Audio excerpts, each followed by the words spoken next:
Hello everyone, welcome to Kavina classes. இன்றைக்கி நம்ம இந்த வீடியோவில் எதை பற்றி பார்க்க போகிறோம்னு பார்த்தீங்கன்னா, நம்ம ப்ரீவியஸ் இயர் கொஷின்ஸ் தான்ப்பா நம்ம டெய்லி பார்த்துட்ருக்கோம். டிஎன்பிஎஸ்சி குரூப் 1, குரூப் 2, குரூப் 4 எக்ஸாமினேஷன்ஸோட மேக்ஸ் அண்ட் ரீசனிங் ரெண்டுத்தோட ப்ரீவியஸ் இயர் கொஷின்ஸ் தான் பார்த்துட்ருந்தோம். ஸோ ஒரு நாள் மேக்ஸோட பிவைக்யூ, ஒரு நாள் ரீசனிங்கோட பிவைக்யூ அப்படின்னு நம்ம மாற்றி மாற்றி பார்த்துட்ருக்குறோம். ஸோ அந்த வகையில் இன்றைக்கி என்ன பார்க்க போகிறோம்னு பார்த்தீங்கன்னா, ரீசனிங்கோட ப்ரீவியஸ் இயர் கொஷின்ஸ் தான் நம்ம பார்க்க போகிறோம். சரிங்களா? ஸோ வாங்க நம்ம இன்றைக்கி வீடியோக்குள்ளே போயிடலாம். ஃபஸ்ட் நம்ம என்ன கொடுத்துருக்காங்கன்னு பாருங்கள். If d = 4 and cover = 63, then what is the value of basis அப்படின்னு கேட்டிருக்காங்க. அதாவது டியை வந்து 4 அப்படின்னு சொல்லிட்டாங்க, கவரை வந்து என்ன பண்ணுறாங்க அப்படின்னா 63 அப்படின்னு சொல்கிறாங்க. ஸோ நம்ம ஏலேருந்து இசட் வரைய 1லேருந்து 26 வரை நம்பர் எழுதணும் அப்படின்னா நம்மளுக்கு டிக்கு என்ன வரும்? 4 தான் வரும். அப்போது அந்தந்த லெட்டர்ஸ்க்கு அந்தந்த நம்பர் தான் போட்டிருக்காங்க அப்படின்னு நம்மளுக்கு அதிலேருந்து தெரியுது. கவரில் பார்த்தோம் அப்படின்னா 63 அப்படின்னு சொல்கிறாங்க. அப்போது கவர் அப்படிங்கிற ஆல்ஃபபெட்ஸ்க்கு என்னென்ன நம்பரோ அதை எழுதி 63 எப்படி வந்துச்சு அப்படிங்கிறத நம்ம கண்டுபிடிக்கணும். அதே மாதிரியே நம்ம என்ன பண்ணணும் அப்படின்னா பேசிஸ்க்கும் எப்படி வரும் அப்படிங்கிறத நம்ம கண்டுபிடிச்சி எழுதணும். சரிங்களா? இங்கே பாருங்களேன், d = 4 மற்றும் கவர் = 63 எனில் பேசிஸ் எண் மதிப்பு யாது அப்படின்னு கேட்குறாங்க. நம்மளுக்கு d = 4 பார்த்தோன்னே ஆல்ஃபபெட்குரிய நம்பரை தான் வரிசையாக போட்டு எழுதியிருக்காங்கன்றதை கண்டுபிடிச்சாச்சு. கவர் எப்படி வந்திருக்குன்றதை கண்டுபிடிச்சிட்டோன்னா அதே லாஜிக் அப்ளை பண்ணி பேசிஸ்க்கும் நம்ம கண்டுபிடிச்சிடலாம். சரிங்களா? போட்டுடலாமா? ஸோ வாங்க சால்வ் பண்ணுவோம். ஸோ நம்ம டிக்கு போட்ட மாதிரி இப்போ கவருக்கும் போடலாம். ஸோ சியோட லெட்டர் என்ன அப்படின்னா சி 3rd லெட்டராக வரும். அப்போ அதுக்குரிய நம்பர் என்னது அப்படின்னா 3 அப்படிங்கிறது தான். ஸோ அடுத்தது ஓ இருக்குது. ஓக்குரிய நம்பர் பார்த்திங்க அப்படின்னா நம்மளுக்கு 15 அப்படின்னு வரும். அடுத்தது வி இருக்குது. விக்குரிய நம்பர் பார்த்திங்க அப்படின்னா 23. ஸோ அதுக்கப்புறமா இ இருக்குது. ஈக்குரிய நம்பர் 5. அடுத்தது ஆர் இருக்குது. ஆறுக்குரிய நம்பர் 18. ஸோ இப்போது இது எல்லாத்தையுமே ஆட் பண்ணாலே வரும் அப்படின்னு நம்ம எதை வச்சு போடுறோன்னு பார்த்தீங்கன்னா கவர் = 63 அப்படின்னு தான் கொடுத்துருக்காங்க. ஸோ 63 அப்படின்னு ஒரு சின்ன நம்பர் தானே கொடுத்துருக்காங்க. அப்போது மல்டிப்ளிகேஷனோ டிவிஷனோ போயிருக்க மாட்டாங்க. நம்ம என்ன பண்ணிக்கலாம், டேரெக்டாக ஆட் பண்ணி பார்த்தே வந்து நம்மளுக்கு ஆன்சர் வருதா அப்படின்னு செக் பண்ணிக்கலாம். ஸோ இது எல்லாத்தையும் ஆட் பண்ண நம்மளுக்கு என்ன கிடைக்கும் அப்படின்னு பார்த்தீங்கன்னா 63 அப்படிங்கிறது கிடைக்கும். அப்போது கவரோட ஒரு லெட்டர்ஸ்க்குமே என்ன பண்ணியிருக்காங்க அப்படின்னா அந்தந்த ஆல்ஃபபெட்டுக்குரிய நம்பரை எழுதி அதை மொத்தமாக ஆட் பண்ணி 63 அப்படின்னு போட்டிருக்காங்க. நம்மகிட்ட என்ன கேட்டிருந்தாங்க, பேசிஸ் என்னன்னு கேட்டிருந்தாங்க. அப்போ பேசிஸ்னால் எப்படி கண்டுபிடிப்போம்? ஒன்றுக்கு அதை நம்பர் எழுதுவோமா? பிக்கு என்ன வரும்? பிக்கு 2 அப்படிங்கிறது வரும். ஏக்கு என்ன வரும்? ஏக்கு 1ன்னு வரும். எஸ்ஸுக்கு என்ன வரும்? எஸ்ஸுக்கு 19 அப்படின்னு வரும். ஐக்கு என்ன வரும்? ஐக்கு 9ன்ற நம்பர். எஸ்ஸுக்கு என்ன வரும்? திருப்பி 19 அப்படிங்கிற நம்பர். இது எல்லாத்தையும் ஆட் பண்ணோம் அப்படின்னா நம்மளுக்கு இப்போது பேசிஸ்க்கான ஆன்சர் கிடைக்கும். ஆட் பண்ணிடலாமா? 2 + 1 3, 3 + 19 என்ன வரும் நம்மளுக்கு? 3 + 19 ப்ளஸ் இங்கே ஒரு 9, இங்கே ஒரு 19. ஸோ மொத்தமாக ஆட் பண்ணோம் அப்போ நம்மளுக்கு 50 அப்படிங்கிறது ஆன்சராக கிடைக்கும். சரிங்களா? ஸோ எப்படி போட்டோம் அப்படிங்கிறது புரியுதாப்பா? ஸோ d = 4ன்னு கொடுத்துருக்கதை வச்சு நம்மளாவே A to Zக்கு நம்பர் கொடுத்துருக்காங்கன்னு எடுத்துக்கிட்டோம். கவர் எப்படி போட்டிருக்காங்க அப்படின்னு கண்டுபிடிச்சிச்சு அதே இதை வந்து நம்ம பேசிஸ்க்கும் அப்ளை பண்ணும்போது நம்மளுக்கு என்ன கிடைக்கிது? 50 அப்படிங்கிறது நமக்கான ஆன்சராக கிடைக்கிது. சரிங்களா? இந்த சம் புரிஞ்சுதா எப்படி போட்டோம் அப்படின்றது? ஸோ எந்த ஆப்ஷனில் இருக்குதுன்னு பாருங்கள். ஆப்ஷன் பியில் கொடுத்துருக்காங்க இல்லையா? அந்த 50 அப்படிங்கிறது தான் நமக்கான கரெக்டான ஆன்சர். சரிங்களா? ஸோ எல்லாமே நம்பர் கிட்ட கொடுத்துருக்காங்க. ஸோ ஆல்ஃபபெட்டுக்குரிய நம்பரை எடுத்து எழுதும்போது நம்ம ரொம்ப கவனமாக எழுதணும். அதை ஆட் பண்ணும்போதும் மிஸ்டேக் இல்லாமல் பண்ணணும். அப்போ தான் நம்ம கரெக்டான ஆன்சரை மார்க் பண்ணுவோம். சரிங்களா? அடுத்த சம் பார்க்கலாமா? ஸோ அடுத்த சம் என்ன கொடுத்துருக்காங்க அப்படின்னு பாருங்கள். The ratio of 20 miles to 25 kilometer is அப்படின்னு கேட்டிருக்காங்க. அதாவது என்ன கொடுத்துருக்காங்க அப்படின்னா 20 மைல்களும் 25 கிலோமீட்டருக்குமான விகிதம். 20 மைல்னு ஒன்று கொடுத்துருக்காங்க, இன்னொன்று 25 கிலோமீட்டர்னு கொடுத்துருக்காங்க. ரெண்டு இதுவுமே வேறு வேறு யூனிட்டாக கொடுத்துட்டு அதை ரெண்டையுமே விகிதத்தில் எழுத சொல்லி கேட்டிருக்காங்க. ஸோ ஃபஸ்ட்டு ஸ்டெப்பாக நம்ம என்ன பண்ணணும் அப்படின்னா ரெண்டு இதோட யூனிட்டையுமே நம்ம ஒரே யூனிட்டாக மாற்றணும். ஏன்னா ஒரு இதுக்கு மைல்கள் கொடுத்துருக்காங்க, இன்னொருதுக்கு கிலோமீட்டர் கொடுத்துருக்காங்க இல்லையா? அப்போது ரெண்டையுமே ஒரே யூனிட்டாக மாற்றினதுக்கப்புறம் தான் நம்ம என்ன பண்ணணும், விகிதம் எடுக்கணும். அப்போ தான் யூனிட் ஒன்று போல் இருக்கிறது ரெண்டும் கேன்சல் ஆகி நம்மளுக்கு விகிதம் கிடைக்கும். சரிங்களா? இப்போ நம்ம ஃபஸ்ட்டு என்ன பண்ணணும், மைல்களை கிலோமீட்டராக மாற்றுறதுக்கு நம்மளுக்கு அதுக்கான வேல்யூ தெரிஞ்சிருக்கணும். அது தெரிஞ்சால் மட்டும்தான் நம்மளால் இந்த சம்மை சால்வ் பண்ண முடியும். வாங்க சால்வ் பண்ணலாம். ஸோ 1 மைல் ஈக்குவல் டு எவ்வளோ கிலோமீட்டர் அப்படின்னு பார்த்தீங்கன்னா 1.6 கிலோமீட்டர் அப்படிங்கிறது தான் நம்மளுக்கு ஃபார்முலா. சரிங்களா? மாற்றும் போது நம்மளுக்கு 1.6 கிலோமீட்டர் அப்படிங்கிறது தான் வரும். ஸோ இந்த பாயிண்ட் தான் நம்மளுக்கு ரொம்ப முக்கியம். இது தெரிஞ்சால் மட்டும்தான் இந்த சம்ம நம்மளால் சால்வ் பண்ணி எடுத்துகிட்டு போக முடியும். 1 மைல் ஈக்குவல் டு 1.6 கிலோமீட்டர் அப்படிங்கிறத ஞாபகம் வச்சுக்கோங்க. ஃபார்முலா நோட்லேயுமே நோட் பண்ணிக்கோங்க. அப்போ தான் ரிவைஸ் பண்ணும்போதில் மறக்காமல் இருப்போம். சரிங்களா? இப்போது நம்மளுக்கு கொடுத்துருக்க அந்த 20 மைல்ஸையுமே நம்ம இப்போ என்ன பண்ணிக்கலாம், கிலோமீட்டராக மாற்றணும். அப்போ தான் அதை 25 கிலோமீட்டரோட ஈக்குவல் பண்ணி நம்ம விகிதம் எடுக்கும் போதில் நம்மளுக்கு கரெக்டாக இருக்கும். அப்போ 20 மைல்ஸை நம்ம கிலோமீட்டராக மாற்றுறதுக்கு என்ன பண்ணுவோம், 1.6ஆல் மல்டிப்ளை பண்ணுவோம். அப்போ 20 × 1.6ன்னு போட்டோன்னா இந்த மைல் என்னவாயிரும், கிலோமீட்டர் அப்படின்னு ஆயிரும். நம்மளுக்கு இந்த பக்கம் என்ன இருக்குது, 25 கிலோமீட்டர் தான் இருக்குது. நம்மளுக்கு கேட்டிருக்கதோ விகிதம் கேட்டிருக்காங்க. ஸோ ரேஷியோ கண்டுபிடிச்சா முடிஞ்சிருச்சு.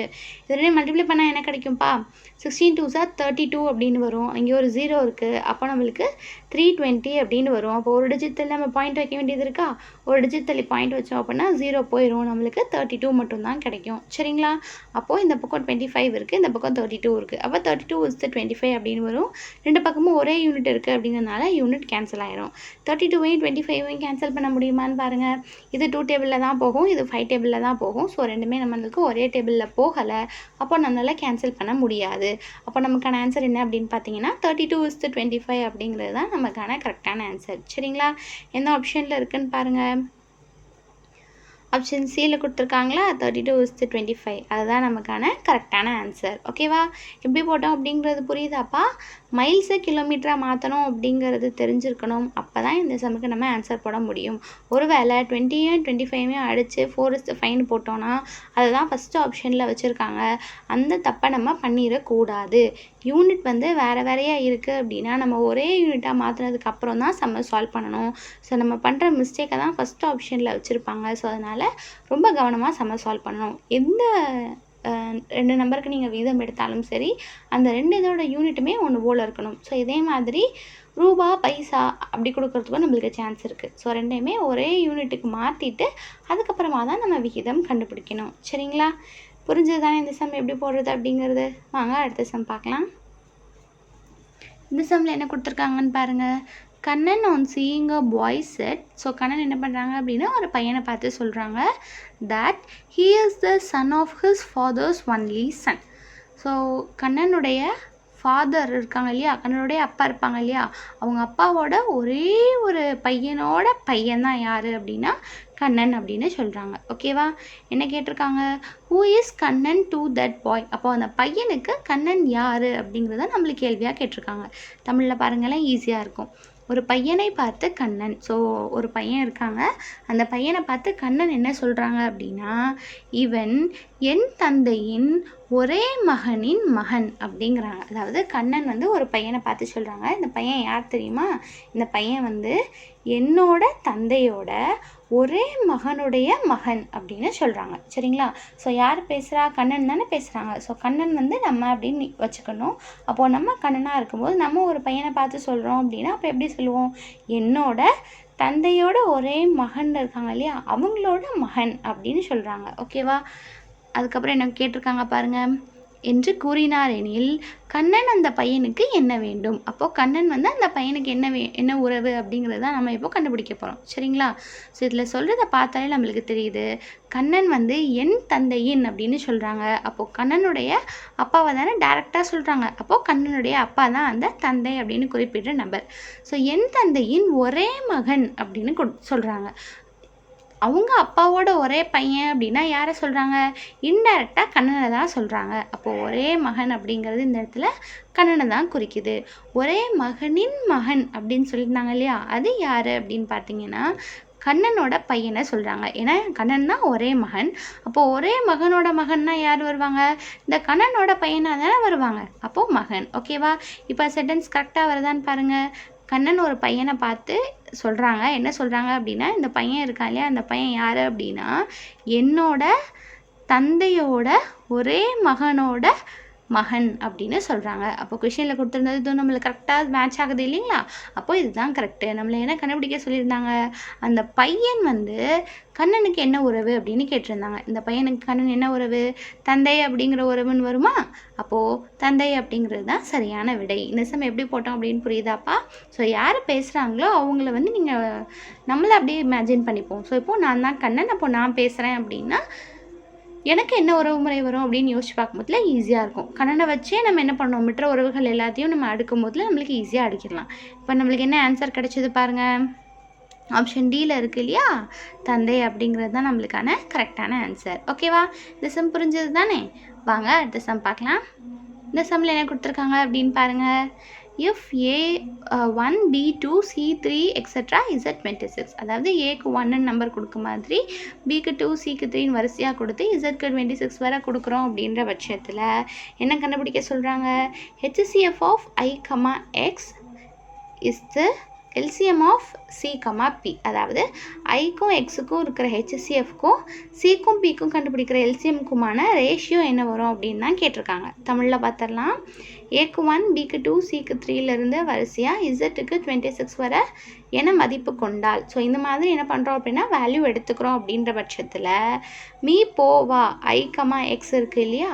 ஸோ ஐ, எக்ஸோடைய மீ போவா இந்த 2 நம்பருக்குரிய ஹெச்சிஎஃப்ஐயும் மீச்சிமா யாரோட மீச்சிமா? சி, பியினுடைய எல்சிஎம். ஸோ இந்த 2 இதுக்குமே நம்ம ரேஷியோ எடுத்தோம்னா என்ன ஆன்சராக வரும் அப்படிங்கிறது தான் கொஷின். அப்போ நம்ம என்ன பண்ணுறோம் அப்படின்னா ஃபஸ்ட்டு கொடுத்துருக்க லெட்டர்ஸை நம்ம நம்பர்ஸாக மாற்றிக்கணும். ஐயோடைய நம்பர் என்னது? நம்மளுக்கு 9. எக்ஸோடைய நம்பர் என்னது? 24. அப்போது 9க்கும் 24க்கும் உள்ள ஹெச்சிஎஃப் என்னன்னு பார்க்கணும். அதை தான் நம்ம என்ன பண்ணுறோம், இந்த ஹோல் டேர்முக்குரிய ஆன்சராக வச்சுக்கணும். அப்போ 9ம் 24ம் எந்த டேபிளில் போகும் அப்படின்னு பாருங்கள். ஸோ 9 நம்மளுக்கு 3 டேபிளில் போகும்.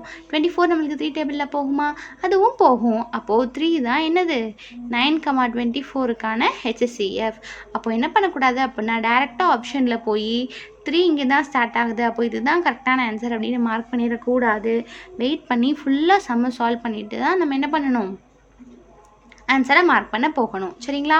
அடுத்து என்ன கேட்டிருக்காங்க? நம்மளுக்கு எல்சிஎம் கண்டுபிடிக்க சொல்லியிருக்காங்க. யாருக்கு? இவங்க 2 பேருக்கும். அப்போ இவங்க 2 பேரும் நம்ம நம்பரை மாற்றிடுவோமா? சிக்குரிய நம்பர் என்னது? நம்மளுக்கு 3 அப்படின்னு வரும்.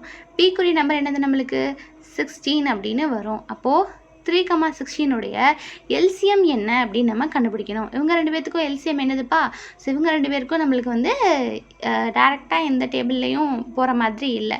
அதனால் நம்ம என்ன பண்ணிக்கலாம் அப்படின்னா நம்ம என்ன பண்ணிக்கலாம், ரெண்டையுமே டானா வகுத்தலில் போட்டோம் அப்படின்னா தனித்தனியாக தான் போடணும். ஒரு 3 டேபிளில் மறுபடியும் 16 டேபிளில் தான் போடணும். ஸோ டேரெக்டாக நம்ம என்ன பண்ணிக்கலாம், ரெண்டையும் மல்டிப்ளை பண்ணியே நம்ம எல்சிஎம் எடுத்துக்கலாம். அப்போ 16 மல்டிப்ளை பண்ண நம்மளுக்கு என்ன கிடைக்கும்? 48 அப்படின்னு கிடைக்கும். அதுதான் இந்த 2 நம்பருக்கான எல்சிஎம். அப்போ நம்ம என்ன பண்ணிட்டோம், இந்த டேர்ம் மொத்தமாக கண்டுபிடிச்சோம். அப்போது ஐக்கும் எக்ஸ்க்கும் உள்ள HCF என்ன கண்டுபிடிச்சோம்? 3 அப்படின்னு கண்டுபிடிச்சோம். அடுத்து என்ன பண்ணியிருக்கோம், சிக்கும் பிக்குமான எல்சிஎம் எவ்வளோன்னு கண்டுபிடிச்சோம் இல்லையா? எவ்வளோ கண்டுபிடிச்சோம்? 48 அப்படின்னு கண்டுபிடிச்சோம். இதை இப்படியே நம்ம ரேஷியோவாக எழுதக்கூடாது. இதை எவ்வளோக்கு எவ்வளோ சுருக்க முடியுமோ அவ்வளோக்கு எவ்வளோ சுருக்கிட்டு நம்ம என்ன பண்ணணும், ரேஷியோவாக எழுதணும். அப்போ இது 2 கேன்சல் பண்ணலாமா? 1 3 is 3. இதை கேன்சல் பண்ண என்ன கிடைக்கும்? 1 3 is 3 - 1 6 3s are 18 அப்படின்னு கிடைக்கும். அப்போது 1:16 அப்படின்னு நம்மளுக்கு ஆன்சராக கிடைக்கிது. எந்த ஆப்ஷனில் இருக்குதுன்னு பாருங்கள். 1:16 அப்படிங்கிறது ஆப்ஷன் சியில் கொடுத்துருக்காங்க இல்லையா? ஸோ 1:16 அப்படிங்கிறது நம்மளுக்கு கரெக்டான ஆன்சர். ஸோ மாற்றி போட்டக்கூடாதுப்பா. 16:1 நம்மளுக்கு ஆப்ஷனில் வச்சுருக்காங்க. ஸோ சால்வ் பண்ணும்போது கவனமாக பார்த்து சால்வ் பண்ணணும். இந்த சம் புரிஞ்சுதான் எப்படி போட்டோம் அப்படிங்கிறது. ஸோ கொடுத்துருக்க ஆல்ஃபபெட்ஸுக்கு என்ன நம்பர் அப்படிங்கிறத பார்த்துடணும். ஸோ நம்பர் எடுத்ததுக்கப்புறமா அவங்க இந்த நம்பரை நம்ம ரேஷியோவாக எழுத சொல்லலை. இந்த நம்பருக்கு HCFும் இந்த 2 நம்பருக்கு எல்சிஎம்மும் கண்டுபிடிச்சி அதுதான் நம்மளுக்கு ரேஷியோவாக எழுத சொல்கிறாங்க. அப்போது 9க்கும் 24க்கும் HCF எவ்வளோன்னு பார்க்குறோம், அதை எழுதியாச்சு. 3க்கும் 16க்கும் எல்சிஎம் எவ்வளோன்னு பார்க்குறோம், அதையும் எழுதியாச்சு. இதை அப்படியே ஆன்சராக எழுதக்கூடாது. எவ்வளோ சுருக்க முடியுமோ அவ்வளோ சுருக்கிட்டு அதுதான் நம்ம எடுத்துகிட்டு போய் ஆன்சராக எழுதணும். இந்த சம் புரிஞ்சது தானே? வாங்க அடுத்த சம் பார்க்கலாம். என்ன கொடுத்துருக்காங்கன்னு பாருங்கள். Find the next number. So ஒரு சீரீஸ் கொடுத்துட்டு அடுத்த நம்பர் என்ன வரும் அப்படின்னு தான் நம்மளுக்கு கேள்வியாக கேட்டிருக்காங்க. கொஷின் பாருங்கள். 1, 2, 6, 24, 120. ஸோ 1ல் ஆரம்பித்து 120 வரை போயிருக்கு. ஸோ 120க்கு அடுத்து என்ன வரும் அப்படின்னு தான் நம்மளுக்கு கேள்வியாக கேட்டிருக்காங்க. அடுத்த எண்ணை காண்க. ஸோ அடுத்த நம்பர் தான் என்ன நம்ம கண்டுபிடிக்கணும். ஸோ இந்த சீரீஸை பாருங்களேன். 1ல் ஆரம்பிச்சிருக்கு, அடுத்து 2, அடுத்து 6, அடுத்து 24, அடுத்து 120. ஸோ 1, 2, 6 எல்லாமே கொஞ்சம் கொஞ்சமாக தான் நம்மளுக்கு அதிகரிச்சிருக்கு. அடுத்த நம்பர்லாம் பார்த்திங்க அப்படின்னா 120 வர 100க்கு மேலே போகிற அளவுக்கு வர அதிகரிச்சிருக்கு. அப்போது ஒரு வேளை மல்டிப்ளிகேஷனாக இருக்கலாம் அப்படின்னு நம்ம இதை வச்சு யோசிக்கலாம். ஏன்னா இங்கே பாருங்களேன், 1க்கும் 2க்கும் வித்தியாசம் வெறும் 1 தான், 2க்கும் 6க்கும் வித்தியாசம் வெறும் 4 தான். ஆனால் 24க்கும் 120க்கும் வித்தியாசம் பாருங்கள், 50க்கு மேலே எவ்வளோ வித்தியாசம் இருக்குது, கிட்டத்தட்ட 100க்கு வித்தியாசம் இருக்குது. அப்போது இந்த மாதிரி வித்தியாசம் ரொம்ப அதிகமாக வந்துச்சு அப்படின்னா அந்த இடத்துல அடிஷனோ சப்ராக்ஷனோ பண்ணியிருக்க மாட்டாங்க, கண்டிப்பாக மல்டிப்ளிகேஷன் தான் பண்ணியிருப்பாங்க. ஸோ அந்த சீரிஸ் எப்படி போகுது அப்படிங்கிறத வச்சே நம்ம என்ன பண்ணிக்கலாம், அதை நம்ம கண்டுபிடிச்சிடலாம். ஓகேவா? இப்போ எப்படி வந்திருக்கோம் அப்படின்னு பாருங்களேன். 1 எப்படி 2ஆக இருக்கும்? 1 வந்து 1 + 1 வந்து 2ஆக இருக்கும். அப்படி இல்லை அப்படின்னா 1 × 2 அப்படின்னு வந்து நம்மளுக்கு 2ஆக இருக்கலாம். இந்த 2 ஆப்ஷன் தான் நம்மளுக்கு இருக்குது. ஸோ இந்த 2 ஆப்ஷனில் அடுத்தடுத்ததுக்கு எது மேட்ச் ஆகுதோ அதை நம்ம கரெக்டாக வச்சுக்கலாம். ஸோ அடுத்து பாருங்கள், அடுத்து 2 நம்மளுக்கு 6 ஆகிருக்கு. 2 எப்படிப்பா நம்மளுக்கு 6 ஆகிருக்கும்? ஸோ 1, 2 + 4 வந்து 6 ஆகிருக்கும். ஸோ இந்த 4 வந்து 2² அப்படின்னு எழுதியிருந்திருக்கலாம். அப்படி இல்லை அப்படின்னா 2 × 3 நம்மளுக்கு என்ன ஆயிருக்கும் அப்படின்னா 6 அப்படின்னு ஆயிருக்கும் இல்லையா? ஸோ இதே மாதிரி நம்மளுக்கு மல்டிப்ளிகேஷனில் நம்மளுக்கு 1க்கு வந்தது இல்லையா, அதையும் இதையும் கம்பேர் பண்ணி பாருங்கள். ஸோ 1 × 2ன்னு போடும்போது நம்மளுக்கு 2ன்னு கிடைக்கிது, 2 × 3ன்னு போடும்போது நம்மளுக்கு என்ன கிடைக்கிது, 6 அப்படின்னு கிடைக்கிது. அப்போது 1, 2, 3 அப்படின்னு வரிசையாக போகிற மாதிரி இருக்கா? ஸோ அதை நம்ம வரிசையாக போகிறதுனால அதே மாதிரி இந்த சீரீஸ் ஃபுல்லாக போகுதா அப்படின்னு நம்ம செக் பண்ணி பார்த்துருவோம். சரிங்களா? அதாவது 1க்கும் 2க்கும் வரும்போது நம்மளுக்கு என்ன ஆகுது, × 2 பண்ணியிருக்காங்க. அடுத்தது 2வும் 6ம் வரும்போது நம்மளுக்கு என்ன ஆயிருக்கு, × 3 பண்ணியிருக்காங்க. அப்போது 6ம் 24 வரதுக்கு என்னப்பா பண்ணியிருக்காங்க, 6 4s are 24 இல்லைங்களா? அப்போது 4ஆல் மல்டிப்ளை பண்ணியிருக்காங்க. அப்போது 24ம் 120 வரதுக்கு என்ன பண்ணியிருப்பாங்க, இங்கே பாருங்கள் 2, 3, 4ன்னு வரிசையாக போகுதா? அப்போது 24 120 ஆகிறதுக்கு என்ன பண்ணியிருப்பாங்க, × 5ஆக பண்ணியிருப்பாங்க. அப்போ நம்மளுக்கு அடுத்த நம்பர் வேணும்னா என்ன பண்ணணும், 120 நம்ம 6ஆல் மல்டிப்ளை பண்ணணும். ஏன் 6ஆல் பண்ணுறோம், 2, 3, 4, 5 எல்லாமே வரிசையாக இருக்குது. அப்போது 6ஆல் மல்டிப்ளை பண்ணால் நம்மளுக்கு என்ன கிடைக்கும், அடுத்த நம்பர் கிடைக்கும். இந்த 6ஆல் மல்டிப்ளை பண்ணால் என்ன வரும், 6 12s are 72, ஒரு 0 இருக்குது. ஸோ 720 அப்படிங்கிறது நமக்கு கிடைக்கும் இல்லைங்களா? எந்த ஆப்ஷனில் இருக்குதுன்னு பாருங்கள், ஆப்ஷன் சியில் இருக்குது இல்லைங்களா? ஸோ அதுதான் நமக்கான கரெக்டான ஆன்சர். ஸோ இந்த சமயம் எப்படி சால்வ் பண்ணோம் அப்படின்னு புரிஞ்சுதாப்பா? ஸோ ஃபஸ்ட்டு அந்த சீரிஸ் எப்படி போயிருக்கு அப்படின்னு பார்க்குறோம். ஸோ ஃபஸ்ட் நம்பருக்கும் செகண்ட் நம்பருக்கும் என்ன பண்ணி கொண்டு வந்திருப்பாங்க அப்படின்னு பார்க்கலாம். ஸோ ஃபஸ்ட்டு எடுத்தால் நம்ம மல்டிப்ளிகேஷன் தான் அப்படின்னு ஃபிக்ஸ் பண்ணலை, 1 + 1 வரும், 1 × 2 பண்ணி நமக்கு என்ன பண்ணிக்கலாம், 2ன்னு போட்டுக்கலாம் அப்படின்னு வச்சுருந்தோம். இதில் அடுத்த நம்பர் பார்க்கும்போதுல நம்மளுக்கு எப்படி மூவ் ஆகுது அப்படின்னு பார்க்குறோம். ஸோ அடுத்த நம்பர் பார்க்கும்போதுல நம்மளுக்கு 2 + 4ன்னு வரலாம், அப்படி இல்லைன்னா நம்மளுக்கு 2 × 3 அப்படின்னும் வரலாம். ஓகேவா? ஸோ இதுவுமே நம்மளுக்கு 2² 1² வரதுக்கு சான்ஸ் இருக்குது. ஆனால் அடுத்த நம்பர் பாருங்கள், 6க்கும் 24க்கும் பார்த்தீங்க அப்படின்னா ஆட் பண்ணி போனால் நம்மளுக்கு நிறைய டிஃப்ரென்ஸ் இருக்குது. அதனால் 6 × 4ன்னு போட்டால் நம்மளுக்கு கரெக்டாக வருமா? இதே மாதிரியே சீரிஸ் மொத்தம் மல்டிப்ளிகேஷன்லேயே கொண்டு போங்க, கரெக்டாக வருதான்னு பாருங்கள். 1 எப்படி 2ஆக இருக்கும், × 2 ஆகி, 2 எப்படி 6 ஆயிருக்கும், × 3 பண்ணி கொண்டு வந்திருப்பாங்க, 6 எப்படி 24 ஆயிருக்கும், × 4 பண்ணி கொண்டு வந்திருப்பாங்க. அப்போது 2, 3, 4 அப்படின்னு மல்டிப்ளிகேஷன் பண்ணும்போது நம்மளுக்கு என்ன ஆகுது அப்படின்னு பார்த்தீங்கன்னா சீரிஸ் நம்மளுக்கு 1 போல் வருது. அதனால தான் இதை நம்ம ஃபைனலைஸ் பண்ணிக்கிறோம். சரிங்களா? நம்ம ஃபஸ்ட்டு யோசிக்கும் போதில் அடிஷன்லேயும் வருமா அப்படின்னு யோசித்து பார்த்தோம். ஆனால் எந்த லாஜிக் யூஸ் பண்ணும்போதில் அந்த சீரிஸ் 1 போல் போகுதோ அதை வச்சு தான் நம்ம என்ன பண்ணணும், அந்த கொஷினை ஃபுல்லாக சால்வ் பண்ணி எடுத்துகிட்டு போகணும். அப்போ × 5 போடும்போது நம்மளுக்கு 120 கிடச்சிருச்சு. அப்போ 2, 3, 4, 5 வரிசையாக தான் வருது. அடுத்த நம்பர் என்ன வரணும், 6 தான் வரணும். ஸோ 6ஆல் மல்டிப்ளை பண்ணி நம்ம என்ன பண்ணிட்டோம், 720 அப்படிங்கிறத ஆன்சராக போட்டுட்டோம். ஓகேவா? இந்த சம் புரிஞ்சது தானே எல்லாத்துக்குமே? ஸோ அதனால தான் நம்ம 720 ஆப்ஷன் சியில் இருக்குது இல்லையா, அதை நம்ம கரெக்ட் ஆன்சர் அப்படின்னு போட்டோம். ஓகேவா? இந்த சம் எல்லாருக்கும் புரிஞ்சது தானே? ஸோ இன்றைக்கி நம்ம ரீசனிங்கில் ரீசெண்டாக கேட்ட எக்ஸாமினேஷன்ஸ்லேருந்து ப்ரீவியஸ் கொஷின்ஸ் எடுத்துகிட்டு வந்து நம்ம சால்வ் பண்ணியிருக்கோம்ப்பா. ஸோ டெய்லி ரெகுலராக மேக்ஸ் அண்ட் ரீசனிங்கை வந்து ப்ராக்டிஸ் பண்ணிகிட்டே இருங்க. நம்ம இலக்கு 25 out of 25 எடுக்கணும் அப்படின்றத தான் இருக்கணும். ஸோ அதுக்கான ப்ராக்டிஸ் தான் நம்ம டெய்லியுமே ப்ரீவியஸ் கொஷின்ஸ் கொடுத்துட்ருக்கோம். டெய்லி மேக்ஸ்க்கு இவ்வளோ டைம் அப்படின்னு ஒதுக்கி கண்டினியூஸாக போட்டு பார்த்துக்கிட்டே இருங்க. அதுக்கு நம்மளோட வீடியோஸ் உங்களுக்கு ரொம்பவே ஹெல்ப்ஃபுல்லாக இருக்கும். ஸோ வீடியோ பிடிச்சிருந்து அப்படின்னா வீடியோ ஒரு லைக் கொடுங்க, உங்கள் ஃப்ரெண்ட்ஸ்க்கும் ஷேர் பண்ணுங்கள். தொடர்ந்து நம்மளோட வீடியோஸை கண்டினியூஸாக பார்க்குறதுக்கு நம்மளோட சேனலை சப்ஸ்கிரைப் பண்ணிக்கோங்க. டெஸ்ட் எழுதணும் அப்படின்னு ஆசைப்படுறவங்க டெலகிராமில் ஜாயின் பண்ணிக்கோங்க. அடுத்த வீடியோவில் இதே மாதிரி இன்னொரு டாப்பிக்கில் சந்திக்கலாம். தேங்க்யூ.